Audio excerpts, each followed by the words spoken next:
तो law of dominance and law of segregation ये हमें मोनोहाइब्रिड क्रॉस से डिस्कस किया जाएगा और लॉ ऑफ इंडिपेंडेंट सॉर्ट में डिस्कस किया जाएगा for dihybrid cross, right. तो मोनोहाइब्रिड क्रॉस, जब cross in which single character is studied, मान लो आपने कैरेक्टर सेलेक्ट कर लिया हाइट, तो जब आप क्रॉस कराओगे जो भी प्रोजनी बनेंगे उन सारे प्रोजनी में आप केवल हाइट देखोगे कि कितने जने टॉल बने, कितने जने शॉर्ट बने। इस बात से आपका कोई मतलब नहीं होगा कि टॉल हाइट वाले प्लांट में फ्लावर का कलर क्या है, सीड का कलर क्या, मतलब you will not focus upon other characters, you will focus only upon कि वेदर प्लांट इज टॉल। मान लो 10,000 प्लांट बने नेक्स्ट जनरेशन में क्रॉसिंग से, तो इन 10,000 में आपको यही केवल चेकआउट करना है कि how many of these 10,000 plants are tall and how many these plants are short. उन शॉर्ट प्लांट पे हाइट, फ्लावर का कलर क्या है, सीड का शेप क्या है, सीड का कलर क्या है, इस बात से हमें कोई लेना देना नहीं होगा। तो उसको अर्थ को हम बोलेंगे मोनोहाइब्रिड क्रॉस। अगर हम दो कैरेक्टर को ऊपर फोकस रखेंगे, दो कैरेक्टर स्टडी करेंगे, तो हम इसको बोलेंगे डाई हाइब्रिड क्रॉस, राइट। तो पहले आ गया हमारे पास सिंगल जीन इनहेरिटेंस। उसके लिए हमें कौन सा क्रॉस कराना होगा? Monohybrid cross. Monohybrid cross, monohybrid cross explain किस बात को करेगा? Single gene inheritance. एक जीन का इनहेरिटेंस कैसे होता है? Single gene inheritance. मेंडल ने फंडामेंटल प्रिंसिपल्स ऑफ इनहेरिटेंस बताए। उन्होंने ये बताया कि जीन्स का इनहेरिटेंस कैसे होता है, what is the principle and how the variations are created in the population. तो मोनोहाइब्रिड क्रॉस कराने, मेंडल का क्रॉस कराने का तरीका बिल्कुल सिंपल था। जो पेरेंटल जनरेशन लेते थे दे वर होमोजाइगस प्योर, जिससे F1 हाइब्रिड बन जाए, और फिर F1 हाइब्रिड से हम स्टडी कर पाए कि उसमें सेग्रीगेशन हो रहा है ड्यूरिंग गैमेटोजेनेसिस या नहीं हो रहा है। तो पेरेंटल जनरेशन को हमेशा प्योर करते थे। मान लो इन्होंने कैरेक्टर यूज किया हाइट, ट्रेट कौन सा सेलेक्ट किया? हाइट। तो height is one trait having two alternative form, dominant form and recessive form। तो मेंडल हमेशा पेरेंटल जनरेशन को होमोजाइगस और कॉन्ट्रास्ट रखते थे, tall and short, right. Parents को लिखते थे P1 and P2, first parent and second parent, right. अब ये तो फिनोटाइप हो गया मित्रों, टॉल एंड शॉर्ट। और उसका जीनोटाइप अगर हम लिखेंगे तो ये होमोजाइगस। होमोजाइगस कैसे बनाते हैं? By repeated selfing. तो ये होमोजाइगस और ये भी होमोजाइगस। क्योंकि ये इंडिविजुअल का जीनोटाइप लिख रहे हैं मित्रों। जैसे आप हमेशा जब होमोजाइगस हेटेरोजाइगस बोलो तो एक ही जीन के दोनों एलील देखो। फॉर एग्जांपल हमने ये लिख दिया जीनोटाइप, तो ये जीनोटाइप, एक ऑर्गेनिज्म में हजारों जीन्स हैं। तो जब होमोजाइगस हेटेरोजाइगस देखो तो एक ही जीन के दोनों एलील देखो। तो जैसे ये जीनोटाइप ए जीन का होमोजाइगस है, हेटेरोजाइगस है क्योंकि डोमिनेंट ए रिसेसिव है, दोनों ए अलग हैं। लेकिन बी जीन के लिए होमोजाइगस है, दोनों क्या है? रिसेसिव भी। तो homozygosity heterozygosity is for two alleles of one gene. जैसे हम जीनोटाइप लिख दें ये वाला,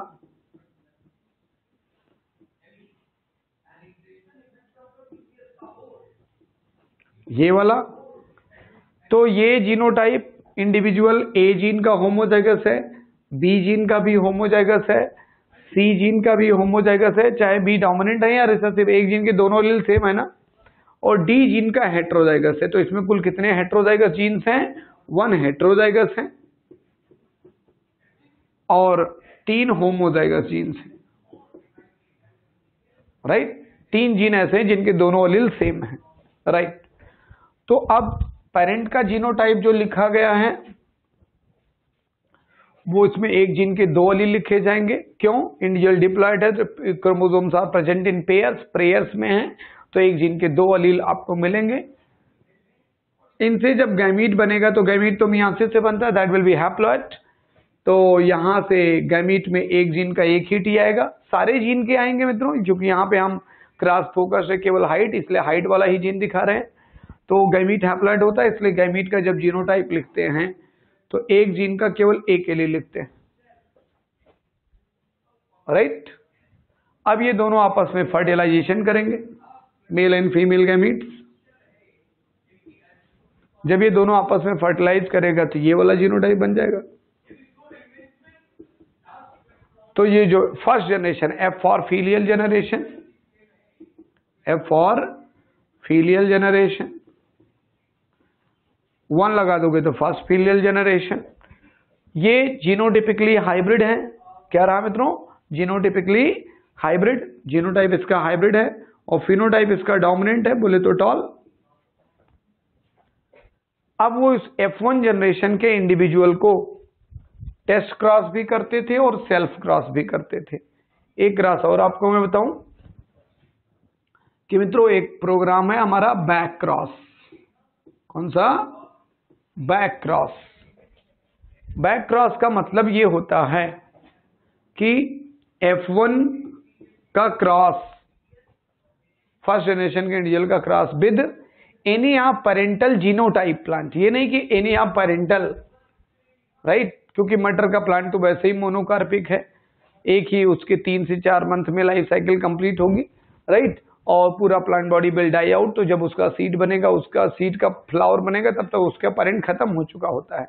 तो back cross means F1 cross with any of parental genotype plant, parental genotype plant. अब मित्रों F1 के 2 पेरेंटल जीनोटाइप हैं, होमोजाइगस डोमिनेंट और होमोजाइगस रिसेसिव। तो इसके 2 एस्पेक्ट हैं, out cross and test cross. See out cross में F1 का क्रॉस विद डोमिनेंट टाइप कराया जाता है, किसके साथ? Dominant type. डोमिनेंट टाइप जैसे अगर हम F1 हाइब्रिड का क्रॉस डोमिनेंट टाइप से क्रॉस कराएं तो मित्रों यहां से 2 टाइप का गैमीट बनेगा, यहां से एक ही टाइप का गैमीट बनेगा। यहां पे गैमीट का टाइप लिखा जाता है, नॉट द नंबर। एक प्लांट कितने पॉलन ग्रेन बनाएगा, number can not be counted but type can be determined. अब अगर ये आपस में फर्टिलाइज करेंगे डोमिनेंट टी बन जाएगा, अगर ये आपस में फर्टिलाइज करेंगे तो डोमिनेंट टी रिसेसिव टी बन जाएगा। तो फिनोटाइप तो दोनों का सेम होगा टॉल। तो आउट क्रॉस को हम इनहेरिटेंस में ज्यादा यूज नहीं करते because it has no variation in the progeny. तो आउट क्रॉस क्या रहा? F1 cross with dominant type. Test cross का मतलब है कि F1 का क्रॉस विद रिसेसिव टाइप।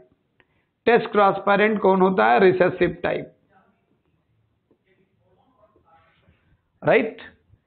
मित्रों टेस्ट क्रॉस को टेस्ट क्रॉस हम इसलिए बोलते हैं because it can determine whether dominant character is present in homozygous condition और इन हेटेरोजाइगस कंडीशन। जरा देखो आप, मान लो कोई प्लांट शॉर्ट है, रिसेसिव फिनोटाइप है। कौन सा फिनोटाइप? शॉर्ट। तो कंफर्म केस है कि उसका जीनोटाइप रिसेसिव टीटी होगा, इसके अलावा कुछ हो नहीं सकता है। क्यों? रिसेसिव का एक ही जीनोटाइप होता है। लेकिन अगर कोई प्लांट टॉल है तो इसका जीनोटाइप ये भी हो सकता है और इसका जीनोटाइप ये भी हो सकता है। अब हमें कोई टॉल प्लांट दे दिया गया तो हम कैसे पता करें कि this plant has homozygous genotype और this plant has heterozygous genotype? इसको पता करने के लिए हम यूज करते हैं टेस्ट क्रॉस, इसलिए उसका नाम रखा गया test cross because it will determine whether the individual is in homozygous or individual is in heterozygous condition. See, आपको क्या करना है कि उस अननोन जीनोटाइप वाले प्लांट का जिसका फिनोटाइप डोमिनेंट है रिसेसिव के साथ क्रॉस करा दो, recessive parent is test cross पर, फाइन। तो मान लो अब जो डोमिनेंट फिनोटाइप वाला है जैसे टॉल है, तो टॉल वाला या तो होमोजाइगस टॉल होगा या तो हेटेरोजाइगस। मित्रों शॉर्ट वाला तो कंफर्म केस है, कौन सा होगा? रिसेसिविटी जो हम क्रॉस कराएंगे, हाइब्रिड को रिसेसिव के साथ क्रॉस कराना है इंडिविजुअल को, तो अगर रिसेसिव के साथ क्रॉस कराओगे तो उसका जीनोटाइप तो रिसेसिव टी ही आएगा। तो यहां से ये रिसेसिव टी गैमीट में बनाएगा। अगर ये होमोजाइगस टॉल होगा तो ये भी केवल एक ही टाइप का गैमीट बनाएगा, तो सारे प्रोजेनी केवल टॉल बनेंगे, राइट। लेकिन अगर यही टॉल प्लांट हेट्रोजाइगस टॉल होता, क्या हेट्रोजाइगस शॉर्ट प्लांट, तो हमेशा यही रहेगा। तो यहां से ये वाला गैमीट बनता मित्रों, यहां से दो टाइप का गैमीट, राइट, दो टाइप का गैमीट बनता। जब ये और ये आपस में फ्यूज करते तो ये हो जाता है डोमिनेंट टी रिसेसिव टी, और ये आपस में फ्यूज करते तो recessive T. Test cross ratio हो जाता है एक डोमिनेंट एक रिसेसिव। तो अगर प्लांट होमोजाइगस होगा तो केवल डोमिनेंट फिनोटाइप ही बनेगा। अगर प्लांट हेट्रोजाइगस होगा तो वो दो टाइप का गैमीट बनाएगा, तो यहाँ पे प्रोजेनी भी दो टाइप के बनेंगे। तो प्रोजेनी को देख के हम बता सकते हैं कि उस डोमिनेंट फिनोटाइप वाले प्लांट का जीनोटाइप होमोजाइगस है या हेट्रोजाइगस है। डोमिनेंट फिनोटाइप प्लांट जिसका जीनोटाइप हमें मालूम नहीं है, because it has two genotype homozygous and heterozygous, हम उसका क्रॉस कैसे करा देंगे, रिसेसिव टाइप से। और फिर प्रोजेनी को देखेंगे कि प्रोजेनी का फिनोटाइप डोमिनेंट है कि प्रोजेनी डोमिनेंट और रिसेसिव दोनों बने हैं। अगर प्रोजेनी केवल डोमिनेंट बने हैं तो we will say the genotype of unknown plant is homozygous.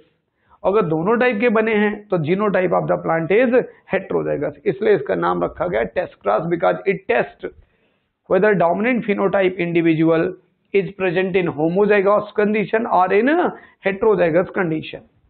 तो मेंडल साहब दोनों तरीके से क्रॉस करके स्टडी करते थे मित्रों, टेस्ट क्रॉस भी करते थे और सेल्फ क्रॉस भी करते थे। तो अगर यहां से हम टेस्ट क्रॉस इनका करें तो टेस्ट क्रॉस करेंगे तो ये रहा, F1 को किससे क्रॉस करा दिया, रिसेसिव से, that will be the test cross. तो टेस्ट क्रॉस करेंगे तो यहां से दो टाइप का गैमीट, यहां से एक टाइप का, राइट। ये इसके साथ क्रॉस करेगा तो डोमिनेंट टी रिसेसिव टी, ये इसके साथ क्रॉस करेगा तो recessive T.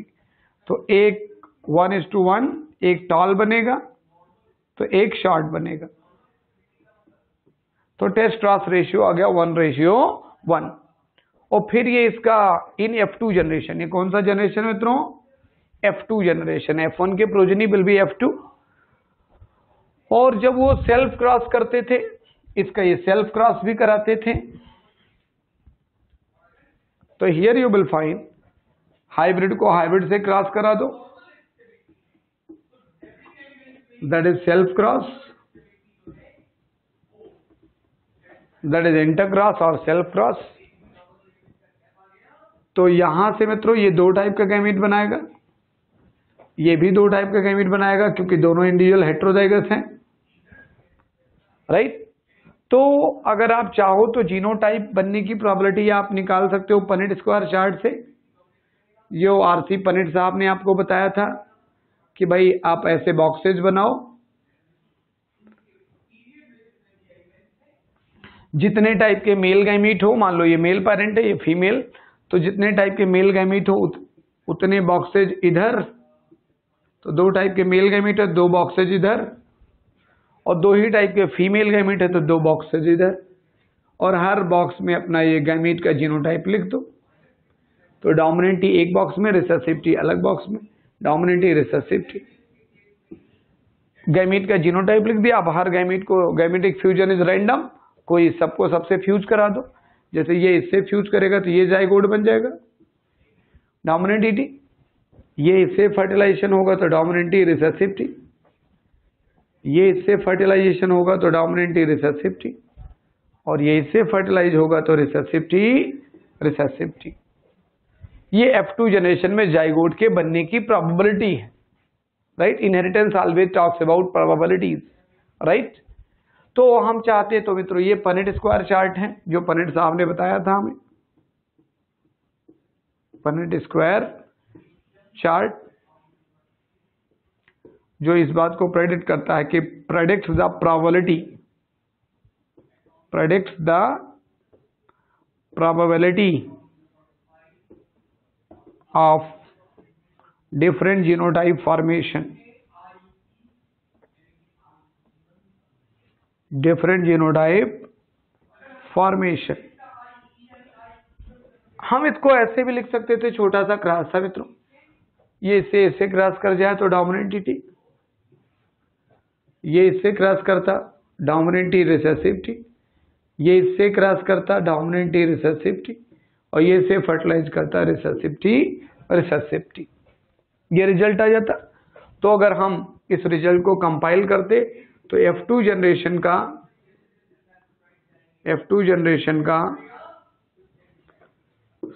Self cross result, self crossing का, राइट। कैसे बनाया सेल्फ क्रॉसिंग ऑफ F1? तो अगर हम जीनोटाइप देखते तो कितने टाइप के जीनोटाइप बनते मोनोहाइब्रिड क्रॉस में? 3 टाइप। अगर टाइप बोला जाए तो 3 टाइप। टाइप कौन कौन से हैं मित्रों? एक होमोजाइगस डोमिनेंट टाइप है, एक हेट्रोजाइगस टाइप है, और एक होमोजाइगस रिसेसिव, राइट। हाँ, अगर इनका जीनोटाइप रेशियो आप बोलते तो कितने टाइप के जीनोटाइप बने? 3। और जीनोटाइपिक रेशियो मित्रों, जब टाइप पूछा जाएगा तो टाइप बोलो, रेशियो पूछा जाएगा तो रेशियो बोलो, राइट। तो टाइप तो 3 है, और हर जीनोटाइप का रेशियो क्या है? 1:2। ये 2 बने, ये 1 बना, जैसे यहां पे भी देखो हाइब्रिड 2 बने, होमोजाइगस डोमिनेंट 1, हेट्रोजाइगस 1:2:1। ये क्या है? Genotypic ratio, right. Phenotypic ratio या फिनोटाइप कितने टाइप के बने हैं? 2। इन दोनों जीनोटाइप का फिनोटाइप क्या होगा? टॉल, ये भी टॉल, ये भी टॉल, और इनका फिनोटाइप शॉर्ट। तो फिनोटाइप 2 टाइप के हो गए। और मित्रों, अगर फिनोटाइपिक रेशियो की हम बात करें, फिनोटाइपिक रेशियो, फिनोटाइप रेशियो, तो रेशियो क्या हो गया? 2:3। 3 डोमिनेंट आएंगे तो 1 रिसेसिव आएगा। ये सारी प्रोबेबिलिटी है कि अगर होमोजाइगस, प्रोबेबिलिटी का मतलब क्या होता है मित्रों? प्रोबेबिलिटी का मतलब ratio, ratio means part to the total, right. Probability, ये inheritance is all about probability. Probability that is ratio, ratio बोले तो पार्ट डिवाइडेड बाय टोटल। जैसे मैं ये पूछता कि डोमिनेंट या टॉल के बनने की प्रोबेबिलिटी क्या, तो टॉल मित्रों अगर टोटल कितने बने? 4, 3 + 1, अगर 4 प्रोजेनी टोटल बनते हैं तो उसमें से टॉल का पार्ट कितना है? 3। तो टॉल के बनने की प्रोबेबिलिटी कितनी थी? 3/4। अगर मैं ये कहता कि होमोजाइगस टॉल के बनने की प्रोबेबिलिटी, तो होमोजाइगस टॉल का मतलब जीनोटाइप होमोजाइगस, 4 बंदे बनते हैं तो उसमें होमोजाइगस कितना है? 1। तो होमोजाइगस टॉल के बनने की प्रोबेबिलिटी कितनी थी? 1/4, राइट। हेट्रोजाइगस के बनने की प्रोबेबिलिटी कितनी थी? 2/4, राइट। नाउ सी,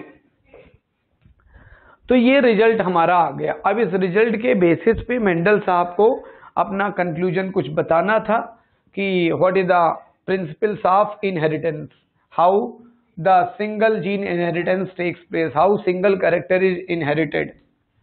तो क्या उन्होंने बताया? देखो, इन्होंने ये कहा कि जब हम प्योर कॉन्ट्रास्टिंग वैरायटी को क्रॉस करते हैं तो इन F1 generation only 1 character appears, जबकि जीन तो चूंकि वो कॉन्ट्रास्ट क्रॉस कराते थे तो ये तो कंफर्म था कि इस F1 हाइब्रिड में टॉल वाले भी जीन हैं और ड्वार्फ वाला भी जीन है, लेकिन एक ही जीन का एक्सप्रेशन आएगा, दूसरे जीन का एक्सप्रेशन नहीं आ रहा था, राइट।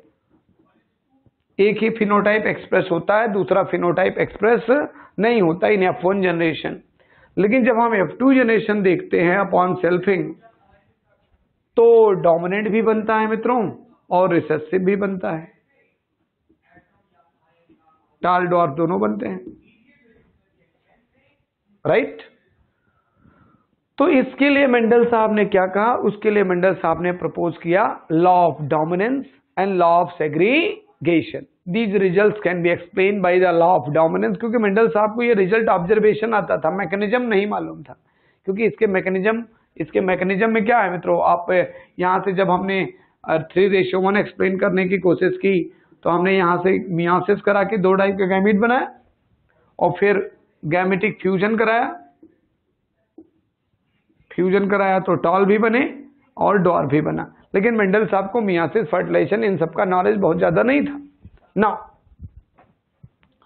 तो भाई मेंडल साहब ने इस लॉ ऑफ सेग्रीगेशन को एक्सप्लेन करने के लिए प्रपोज किया और आपका मोनोहाइब्रिड क्रॉस को रिजल्ट को एक्सप्लेन करने के लिए प्रपोज किया law of segregation and law of dominance. तो पहला आ गया आपके पास law of dominance.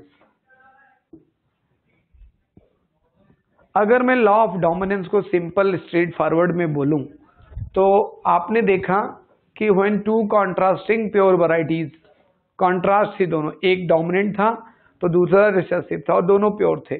When two contrasting pure varieties are crossed, F1 hybrid is produce. F1 क्या होगा, हाइब्रिड, क्योंकि दोनों पेरेंट कॉन्ट्रास्ट हैं। वो जो F1 हाइब्रिड है उसमें डोमिनेंट वाले जीन भी हैं और रिसेसिव वाला भी है, टॉल हाइट वाला भी जीन है और शॉर्ट हाइट वाला भी जीन है। बट एक ही जीन का कैरेक्टर आ रहा है, तो जो जीन का कैरेक्टर आ रहा है वो डोमिनेंट है और जिसका नहीं आ रहा है वो रिसेसिव है। इसको बोला गया क्या, लॉ ऑफ डोमिनेंस। तो लॉ ऑफ डोमिनेंस क्या कहता है कि इन F1 heterozygote,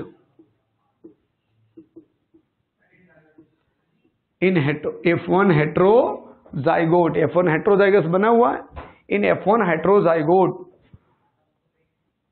one form of gene mask or you can suppress, one form of gene mask the